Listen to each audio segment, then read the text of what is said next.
আজকে আমি সিমের ভর্তা বানাবো বলে আমি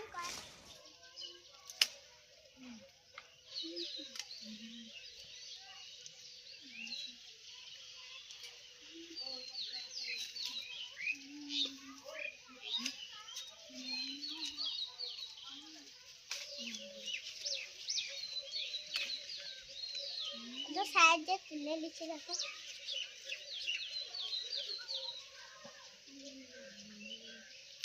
বন্ধুরা, আমি কত সিম পেরেছি, সিম পাড়া হয়ে গেছে।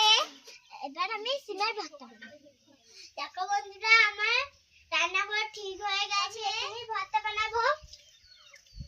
দিদি সিম পাড়া নিয়ে এসছি। এবার আমি জায়গাটা পরিষ্কার করে নেবো।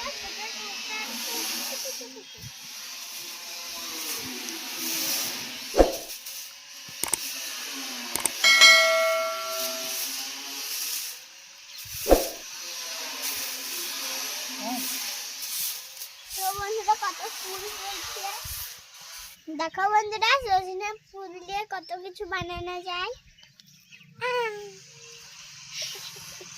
বন্ধুরা, নুনটা এখনো শুকায় নেই, তাতেও আমি এটাতেই করছি।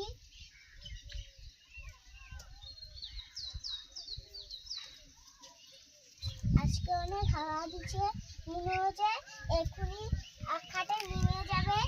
নুনটা ধরে গেছে। আবার কড়াইটা বসিয়ে জলটা দিয়ে দেবো গরম করতে।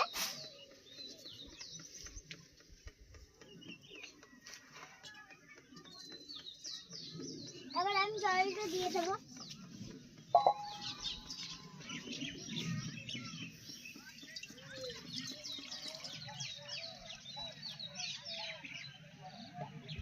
জলটা গরম হোক, তা করতে করতে আমি সিমগুলো ঘেটে নেবো।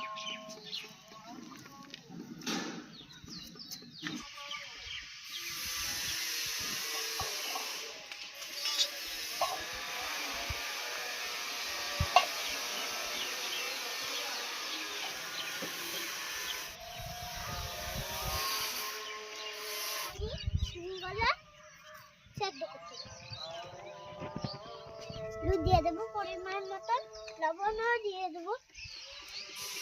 তা করতে করতে এগুলো খালি সেদ্ধ দেবো।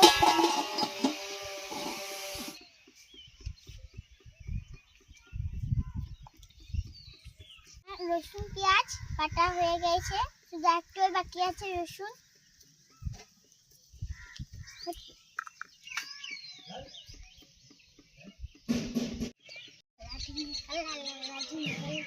দেখবো চেক করে একবার কেমন হয়েছে। হ্যাঁ, হয়ে গেছে। এবার আমি তুলে নেবো।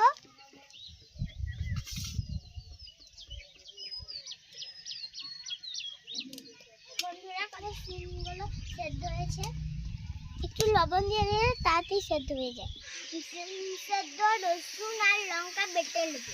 কড়াইটা পরিষ্কার করা হয়ে গেছে। এবার আমি তেলটা দিয়ে দেবো। তেল পরিমাণ মতো তেল দিয়ে দেবো। গোটা জিরে, কালো জিরে আর লঙ্কা।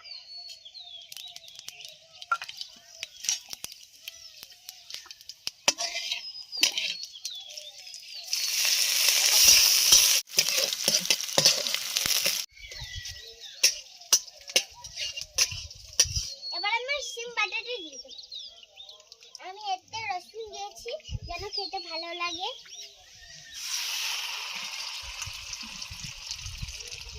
আমার পরিমাণ মতন তো দিতেও পারেন, ভাতেও খেতে পারেন, মুড়িতেও খেতে পারেন, রাত্রে করে বানিয়ে খায়। কেমন হয়েছে আমাকে লিখে জানাবেন। লাস্ট হবে যেন এটা না লেগে যায়, তাতে সিমের জলটাও টেনে যাবে। দেখো বন্ধুরা, কত সুন্দর হয়েছে। দেখো বন্ধুরা, জলটা একটু ঘন হয়ে এসছে। এবার নামিয়ে নেব।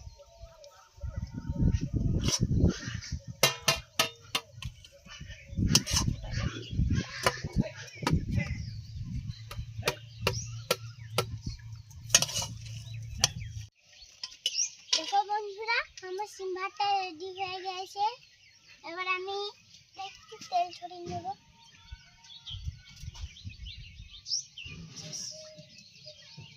এবার আমি এখানে ধনিয়া পাতা দিয়ে দেবো পরিমাণ মতন। আমার সিম্বারটা রেডি হয়ে গেছে। আমার ভিডিও যদি ভালো লাগে লাইক করে দিও, চ্যানেলটা সাবস্ক্রাইব করে দিও। কেমন হয়েছে আমাকে লিখে জানাবে।